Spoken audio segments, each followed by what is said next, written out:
Hey guys, so last summer when I was traveling in Europe, I decided to end off my Europe trip doing a 2-week intensive pastry course at one of the top pastry schools in Paris. I had the best time ever. I learned so much, I made so many yummy desserts, and I feel like I've just leveled up my ability in the kitchen by a lot, just by doing that course. And since I've come back, I've had heaps of questions online and just in person of like people asking how much did it cost, what was the accommodation like, was there a uniform, what did you actually make, what was your favorite part. So I thought I'd make a whole video breaking this down and telling you exactly what I did when I was doing a 2-week pastry course in Paris. So yeah, I'm going to be taking you through literally everything from how to apply, what it was like, do you need any experience, every single thing that we made every single day, and at the end I'm going to do a cost breakdown of how much it cost. I'm actually really scared to do that because it probably was expensive, but worth it, no regrets. Anyway, let's jump into it. I'm really excited about this video. Let's go! Okay, some people might be wondering why I decided to do this course,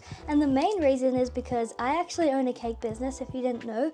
If you followed me for a while on other social medias, you'll know that I have a cake business, and I just really wanted to do something that would give me a little bit of, I don't know, competitive edge, or something that could just level up my cooking and my skills, because I'm all self-taught. So I thought, you know what, I'm gonna go to the center of the cooking world where the most amazing chefs and pastry chefs are, and I thought, what better place than Paris? I was also finishing off a semester abroad overseas in London, and I didn't want to go home yet, so I thought, what could I do that would like benefit me and something that I would really want to do? Like a lot of people are doing like Croatia Sail or a Kentucky tour or all just like different stuff, but I thought, what is something that I really want to do that's like a little bit different that I could do while I'm over here? And I saw the course and I was like, yep, that's it, I'm gonna do it. And it was the best thing, one of the best things I did overseas. It was also great to learn how to cook in a commercial kitchen as well. I think that was another thing that I really wanted to experience because I've been a home baker, like my cake business is all run from home, so it was just me in the kitchen, and I just wanted to be more efficient and learn how I could be more efficient and also work with other chefs, so it was really good for that as well.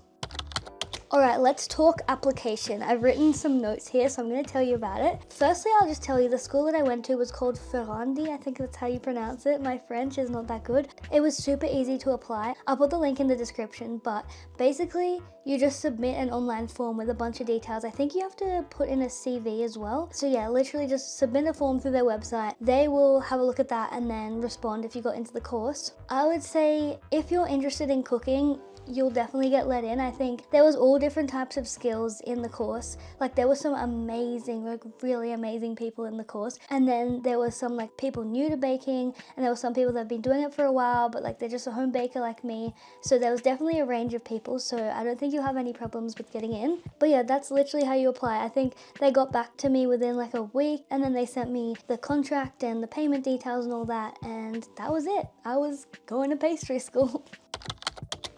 Alright, now we're going to go through the program of everything that I did every single day.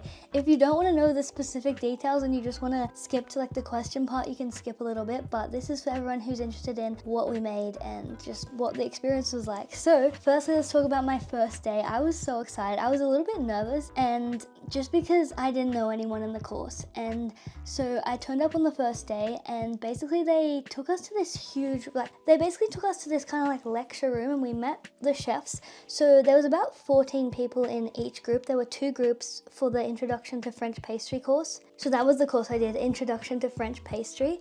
And so we met the like head chef kind of guy organizing it. Then we also met our chef. So there was 2 groups of 14 people, and yeah, we each had a different chef. And they told us a bit about them, a bit about the school. It was very interesting. And when we arrived, they literally had macarons and croissants for us just to take.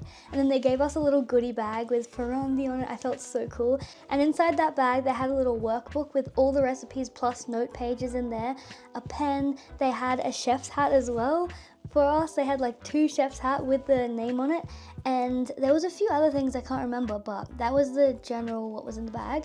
And then they just told us what we were going to be doing for the next 2 weeks, and then we got a whole tour of the school, which was so cool to see. They have like their own library in there as well, like a French pastry library. It was so cool. Then the chef took our group to go get our photos taken, because we did kind of like ID to get in the building every day, and then she took us to the place where we'd be spending the whole course, which was our kitchen. And the kitchen, oh guys, this kitchen was beautiful. I'll put some photos up here. Like I can't believe I got to cook in there. It was just insane. Like everything you ever need for pastry was in there. Like, oh, so beautiful. So we went and had a look at our kitchen. We did a little bit of a tour and then we just got straight into it. So I'm gonna get straight into telling you what we made every single day. So day one, we learned how to make choux pastry, which was so fun. So that's kind of like profiteroles and eclairs, that's called choux pastry. So we learned how to make that. We were just focusing on the fundamentals. So we also made some pastry cream and some buttercream. So that was our first day. Because we had like a big introduction and all that, that was our first day. Day two was so much fun. So we made these things called religieuses, I think that's how you say it. But it was basically these pastries. I'll put it on the screen, like a bigger one and then a smaller one. And then we made this topping, which was, I wrote it down, cracklin, I think it's called, which is this thin pastry that you put on top and then it will like make it into a crackle. You'll see in the picture that I'll put up there. And then inside we filled the choux pastry with a coffee cream. Oh, this was so good. And that was the first half of the first day. And then after lunch, the chef took us on a pastry tour of the area. And this was one of the best things I think I got out of the course. So the reason they did this was because they wanted us to experience what we were making in the best form that it could be, you know what I mean? We went to go get the best eclair in the area, we went to go get the best croissant in the area, we went to go get the best frizzier, like all the different desserts. We went around to all of them and she showed us her favorite places. We went to some insane chocolate shops, we got to try some. This was probably one of the best experiences of the course, just to see all that. We went to this amazing shopping center. It's called, what's it called? Hang on. We went to the place where they had the big croissants, you know, the massive croissants. Whoa. Arrondissement? Take me back, guys, take me back. Oh yeah, Le Bon Marche. She also took us to this shopping center called Le Bon Marche. I'm pretty sure you say it like that. But it was so beautiful. They had a huge case of the best pastries and we tried this, I think it was like a lime tart. It was so good. So that was day two. And then we took all the desserts back to the kitchen and we shared them all. We cut them all up and shared them and tried them and the chef talked about them and why they were good, and it just got us so excited for the whole of the course. Okay, day three, we made an apple tart, which was so fun. We had to slice the apples so thin and then make this like spiral arrangement with the apples, and it was so cool. I've never actually done anything like this, and we put a glaze on the top. That was very yum. We also made a lemon tart. This is my lemon tart. This is one of the things I was most proud of in the course. I think I just love the way I decorated it. You're meant to decorate it really minimal, but I just went all out. I just piped and piped and piped. It was so fun. And the lemon curd that the chef taught us was so good. The chef was honestly amazing. She was so knowledgeable. She had worked for some of the most amazing pastry chefs in Paris, so she had so much knowledge about literally every single dessert. So she made sure to tell us her little tips and tricks and all that, which was amazing. We also made a flan, which is like a custard kind of tart, but like huge. That was really cool. We also made puff pastry dough ready for the next day. A lot of the days we would like prepare stuff on that day for the next day, if that makes sense, because things had to rise or chill and set. So yeah, that worked really well. All right, on to day four. We learned how to do puff pastry, which was way harder than I thought it would be. I just never thought I would ever make something like that, but you had to like fold in the butter and just roll it so many times and fold it so many times. It was very interesting. And then with that puff pastry, we made little apple turnover kind of things. They were called chazons au pomme, I think that's how you say it. And then we also made a galette, which was so cool. We got to trace patterns in the galette, which was very fun. And we also made these things called palmiers, which are like these heart-shaped puff pastry dessert. So yeah, day four was all about puff pastry. Oh, and day five, we made something called a millefeuille. So yeah, the millefeuille was puff pastry and then layers of this custard pastry cream. This was so cool, and it just was a classic Parisian dessert. All these desserts were very classic, and something interesting that the chef told us is that every single bakery in Paris, or I think in France, has to have these standard French pastries. Like every single shop needs to have like a millefeuille, the little apple turnover things I said, I think the flan, like all these things we made were the staples. Like if you go into any French bakery, they like need to have these. And it was really interesting because I didn't know that all the pastry shops and all the French patisseries and all those places have like such a standard to live up to. Like they have to have certain pastries, and it's just very like, I can't think of the word, it's just very strict. It's very strict on what they need to have. It's just very interesting. Like France is so passionate about their food, that they just have to have like the most quality stuff, and everything needs to be right. Very precise, I think that's the word I'm trying to say. But yeah, that was really eye-opening to learn. So yeah, we made the milfoils. They're really cute. That one's my milfoil. I was really proud of it. Anyway, that was week 1 of the pastry course. It was honestly a dream, and I remember after each course, because it was so hot, it was the middle of summer, and my accommodation had no cooling, which was awesome because Paris got so humid as well. But I would walk to the park, I think it was the Luxembourg Park, and I would just sit there for like hours after the course finished and just cool down and just eat my pastries. Like, what a life. Spend all day at pastry school, go to the park, eat pastries, and chill. That was so fun. Anyway, let's move on to week 2 of the pastry course. Okay, so on day 6, it was so exciting to be back. The chef actually was so good, and I feel like the group that we were working with was so good as well. She was like, I'm gonna miss you guys so much. I missed you over the weekend. Like, she was amazing. And I just want to explain a little bit how it worked with the group, because there was 14 people, but there was 2 huge benches, and then the chef would present at the front, and she'd be like, come here, like I want you to really look at this. She'd do a demo and show us how the recipe worked, and then we would have pretty much all the ingredients were weighed out for us, which was amazing. They had like an assistant doing that, and then all we had to do was just follow the recipe, and she would come around and check that we're doing it right, and we could ask her questions, and we would work in groups of 2. So the girl that I was working with, she was so nice, and she was an amazing chef actually, so precise with like piping and all that. So we would work together, and that was really fun actually, to work collaboratively in a kitchen. Anyway, day 6, let's go. The first thing we made was a charlotte. So basically that was like these biscuits that go around the cake, and then it was layers of vanilla cream, and then I think biscuit in between that, and then raspberries on the top. This was so nice. I don't remember being too proud of my one of this.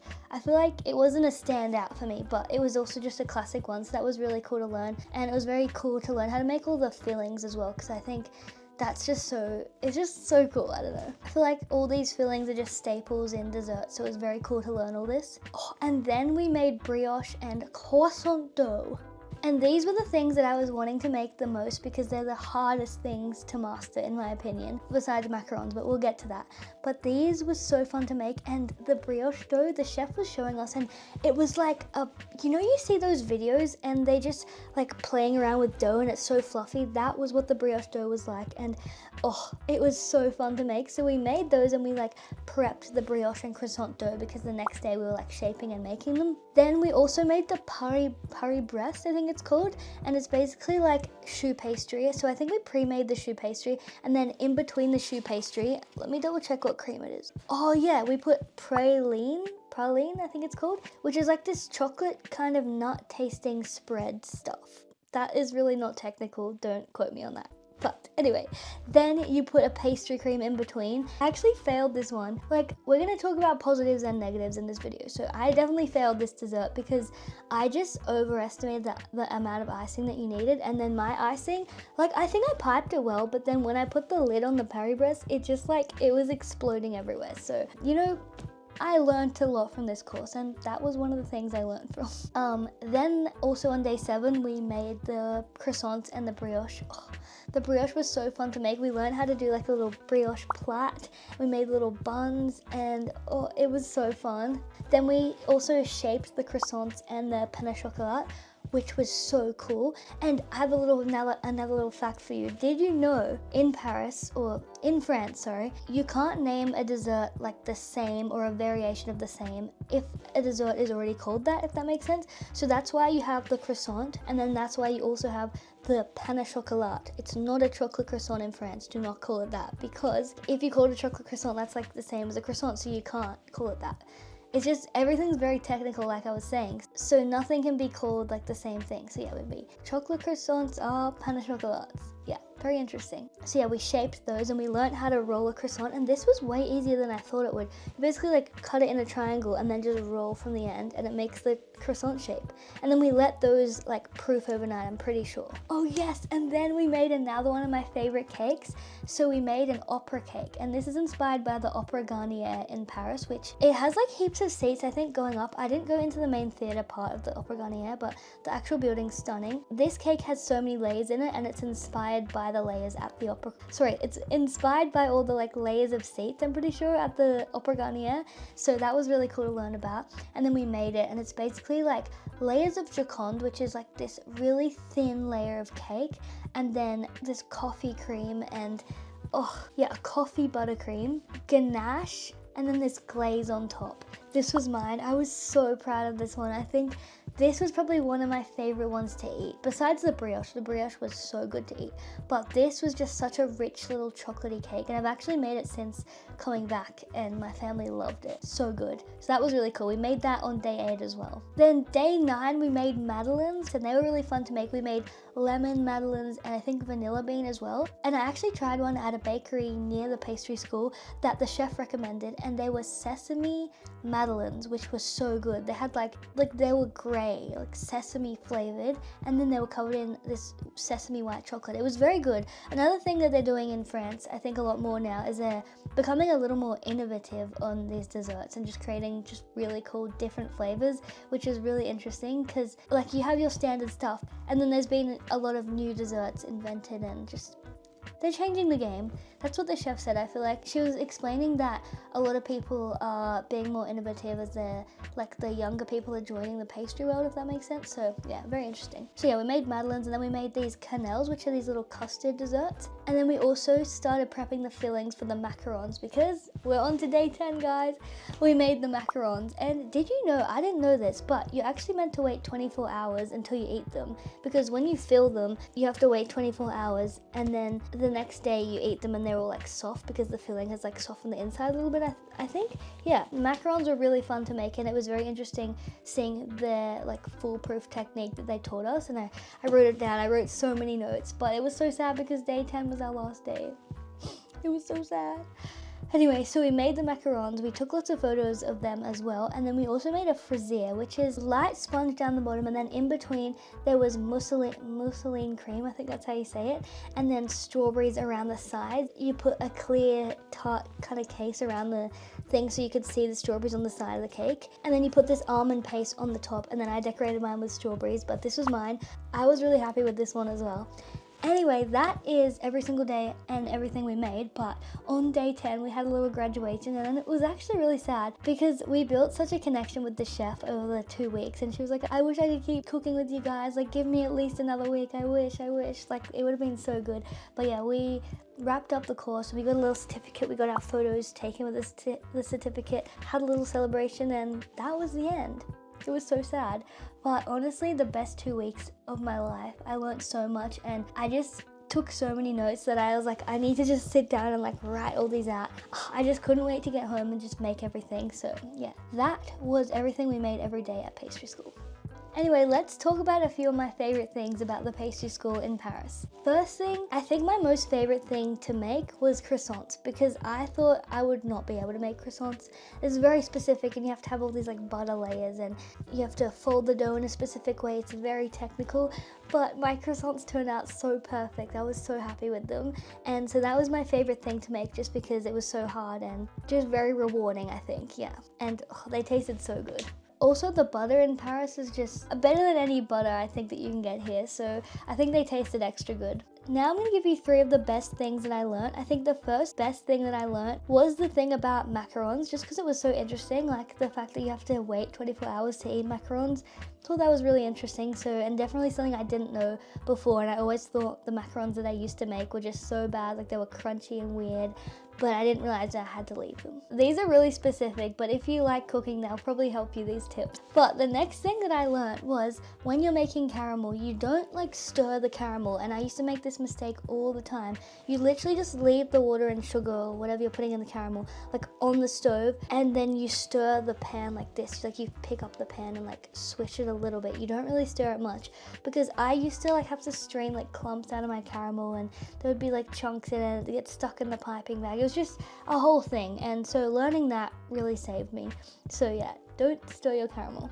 And then the next thing I learned about was when you're rolling out pastry is you only have to roll things in the middle of the pastry, and then you turn it, roll it in the middle, turn it, roll it in the middle, because if you're rolling all the way out to the ends. You're gonna like flatten the ends first, and the middle is gonna be really tall. And if you just roll it in the middle, it means that it's gonna be pretty even all the way around. You can make like a really like nice square shape. So that was really interesting to learn. I also learned, you know, when you have like a hot liquid and you need to pour it into another liquid that has eggs in it, you actually can do this thing where you pour a little bit of the hot liquid in, mix it in with the egg, then mix the hot liquid back into the mixture with the eggs, and then I don't know if this is making any sense, but then it's because it creates a like mixture to the hot mixture, if that makes sense. So then once you combine it all together, it just combines perfectly.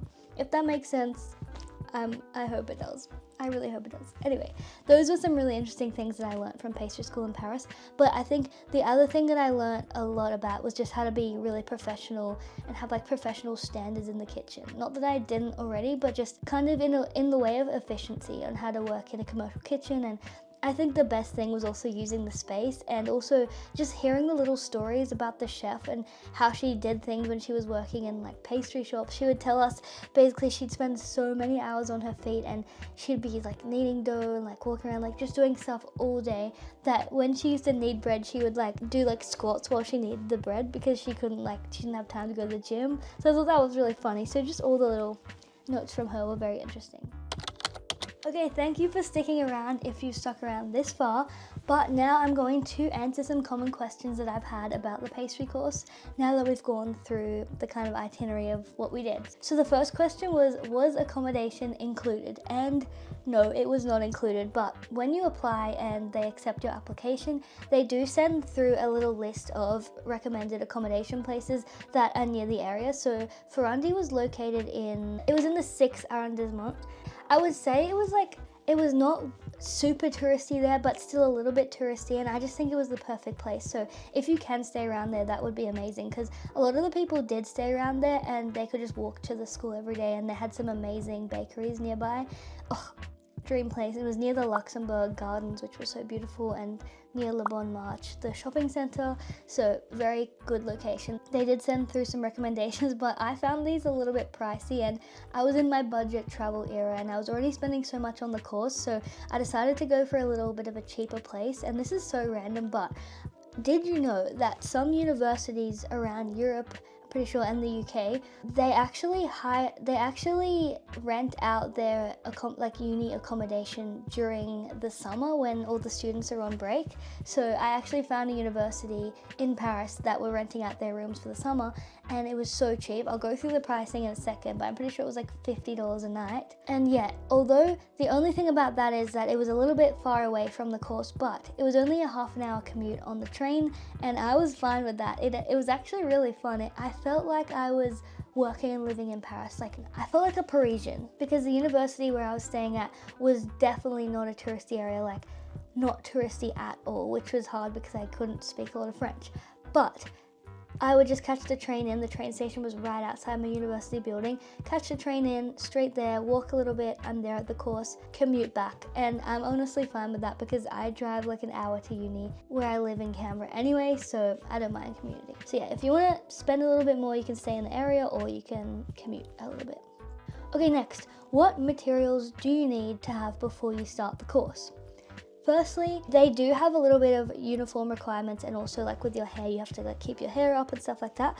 But they provide with you a chef's jacket, and I think, yeah, 2 chef's jackets, which is so cool. I felt so professional. But yeah, they provide you with 2 chef's jackets and chef's hats, but you need to have proper kitchen pants. So you need to have like the chef's black kitchen pants, or if you don't have those, just like black. I think you can get away with black kind of business pants. And then you also need steel capped kitchen shoes, like the proper protective kitchen shoes. And I actually, when I arrived in Paris, I went to one of the cooking stores that they recommended, because they do give you recommendations, and I just got a pair of the kitchen shoes because I didn't have mine over there with me because I had just finished studying abroad. So yeah, I just got a pair of those and took them home with me. Now I have a really good pair of kitchen shoes. But yeah, all you need is black clothing and kitchen shoes. They also give you lockers and everything, and there's a change room, so you can get changed when you get to the course and like change into your chef's jacket and all that. So yeah, And you also have to wear the chef's hat. I thought it was like, oh, this is cute, they gave us a chef's hat like merch, but no, they actually make you wear it. Like, it's a safety thing. You have to put your hair like back in a bun, and then if you have hair like falling out, you got to put a hairnet on, and then you also have to put the kitchen hat on. It was quite cute. Okay, next is how many hours a day was the course? Now, this was a super intensive course, which is why I liked it, because I feel like we got so much done in 2 weeks. But basically, we would go in every single day from about 8:30 in the morning until 4:30 p.m. in the afternoon. And then they'd give you like, I think it was about an hour lunch break. And so yeah, you were doing about 8 hours of cooking every single day. So it was very intense, but very fun. They also provided lunch, which was so good. Like, they had chefs there providing like delicious pastries and like kind of buffet style canteen vibe lunch, which was good. Okay, next is how did you understand it? Like, was it taught in English? And yes, the course was taught in English, which was so good because it is an international course. So people at the course were actually from all around the world. There were people from literally everywhere, which was amazing to actually meet other people who were interested in cooking from all around the world. So that was very, very cool. So yeah, the course was taught in English and the chef was very clear on instructions and everything. So very good. The next question is kind of random, but people were asking, what happens to the pastries after each day? You must be like making a lot, but where do they go? Well, one, you can either take them home or like not home, but like back to your hotel and share them with whoever you're staying with. And a lot of the people at the course came with their families. Like, there were some younger people and their like mom came with them. Like, you have to be over 18, but they were like younger, you know what I mean? Anyway, so like their family would be there, or like some people came with their friends and their friends would do other things while they were at the course each day. And yeah, so people brought stuff back to their families. I was kind of sad because I didn't actually have anyone with me. I was solo traveling, and yeah, it was kind of sad because I would have all these pastries at the end of the day, and then I'd have like a box and I would just like walk to the park nearby and then just sit there and just like by myself and eat pastries. Like, not the worst thing in the world, but like, as I said, it was kind of cute doing that. But I also was kind of sad at times because I'm like, I wish mom could try this or something. But also the other option was I could leave some of the pastries in, I think it was the freezer in the kitchen, and then a charity would come and pick up all the leftovers. So it didn't go to waste, don't worry. But another funny thing about that is we would prep a lot of things like early and then make the actual dessert a couple days later. So we'd have like some of the cake parts in the freezer, and one day we had these little cakes, I think they were our genoise in the freezer, waiting for us to make the dessert in the next couple days. But the charity took these like random like pieces of cakes, like they were just like layers of sponge cake and just the plain cake, so they wouldn't have tasted like much. They're kind of like eggy type cake, like you wouldn't want to eat them by themselves. Anyway, we go to make the dessert that the cake was meant for, and the chef opens the freezer and she's like, oh, where's our genoise? And we're like, what? And she's like, the charity took them. It was so funny. She's like, okay, challenge time, you guys have half an hour to make these. And we're like, quick. And so that was kind of fun. I felt like I was on MasterChef. And yeah, that was cute. Okay, I feel like I've been yapping forever, but we finally made it to the part you guys have been waiting for, and that is the price breakdown of the whole trip to Paris. Now, this is not including flights, so just take that out of the picture. Know that you will have to obviously pay flights to get there. But number one, let's talk about accommodation. My accommodation cost me $782 for 15 nights.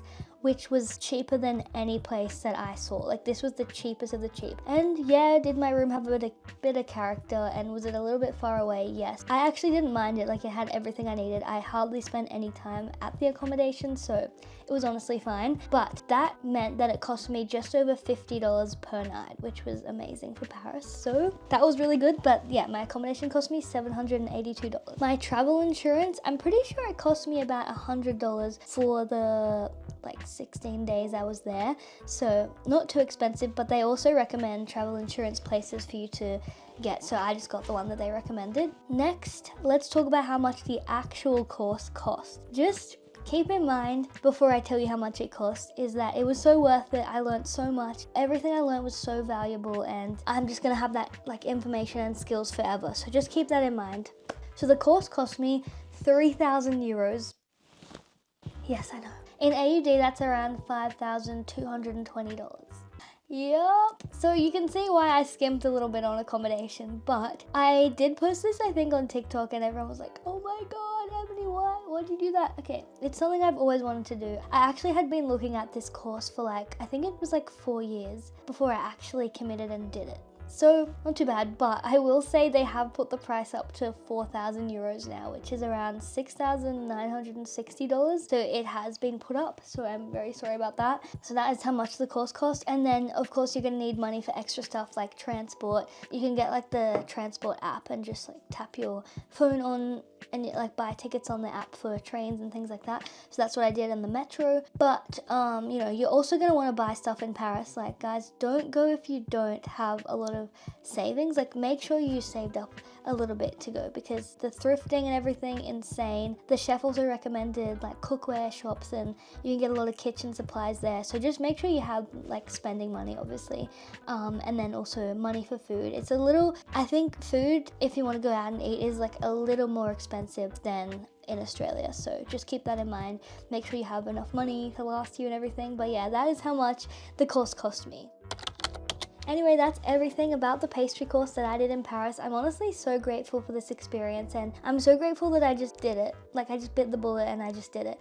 And I don't know, it was just such a bucket list thing for me to do. I honestly think I might even go back at some point and do another course, because they have more intense courses as well, like longer courses. But it was just a very, very cool experience. I would highly recommend anyone who loves cooking to go ahead and do this course. It was so amazing. I actually did live updates on my TikTok, like on my TikTok vlog. So if you wanted to watch my live updates about the course, you can do that. But this was just like a whole overview, and I hope you guys found this helpful, because I wish I saw a video like this when I was thinking of going, because I just had no idea what it entailed. But I was like, you know what, I'm gonna go to pastry school so other people don't have to, and then like I can tell them like everything, you know what I mean? But I highly recommend. Amazing. If you're going to Europe, like add it onto your trip. Like, how fun is that? Anyway, if you like this video, make sure to subscribe and like, and put on the notification bell, because I post videos every weekend, usually every Sunday at the moment. But I've been posting a bunch of recipes and different tips and tricks. I might even do